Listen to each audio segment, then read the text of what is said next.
There are a few things that I mentioned in my previous video that are very distinct to Singapore. In this video, I'll share 3 things that I've experienced as a foreigner in Singapore. Singlish. I think it took about 1 to 2 months before the Singapore accent sounded smoother to my ears and I could start to pick up on the little nuances in pronunciation and tone. The slang also makes Singlish a language on its own. Here are some that I've come across. Chiong. It means to rush or hurry or complete something with haste. A is a way to get someone's attention. La, a suffix used to emphasize a sentence or word before. Auntie, uncle. This isn't so much slang, but a general way to address someone who's older than you. So when you go to the hawker, you can order by saying, "Hello uncle, hello auntie, I'd like to order this." Apparently it's also a sad day when someone grows up and they get called auntie or uncle for the first time.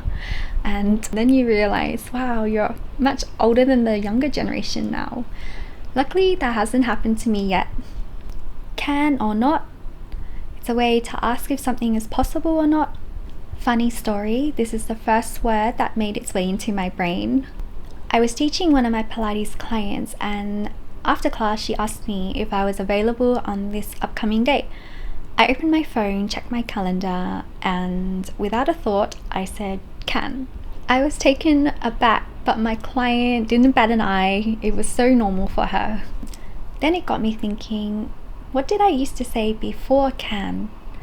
I think I was saying, yes, I'm available. Yes, I can do this. Just a longer version. So I guess can is a replacement word for yes. Everything seems so inefficient now compared to can. Chope means to reserve a table or a seat. This is also the second thing I experienced as a foreigner in Singapore.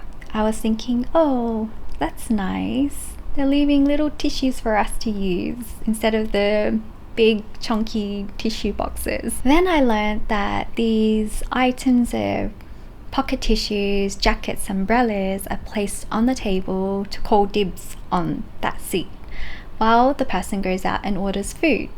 Most of the time, foreigners aren't aware of this, and there are some funny stories of friends who have sat down in the seats and even used the tissues, and then they're met with the death stare from the local.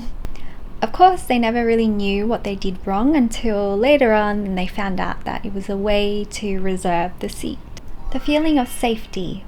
I sometimes go for early morning walks or sometimes in the late evenings. Other times I'm finishing work around 8 or 9 at night and I feel completely safe walking home. I think it's because Singapore is very strict and the locals know that if they do anything bad or misbehave, they're going to be punished. The only times I feel unsafe is probably on the road. I had a really amazing driver once who went into this. It's funny because a lot of drivers like to share their life stories and like to share their experiences and also just how great Singapore is for them, and I love that. This driver in particular shared how he learned how to drive back in the day when he served the Singapore Army and how his driving style is very different from others who learnt outside of the army. He talked about how other drivers aren't trained as well, so their driving isn't as smooth. He talked about the worst things, which I agree on, is not signaling while changing lanes, the Singapore drift, which is when the car doesn't signal but slowly merges into your lane, the inconsiderate tailgating, and I think the worst is when you're on a highway, you're supposed to go a constant speed, but they're braking and accelerating, just constantly, and it makes you want to vomit.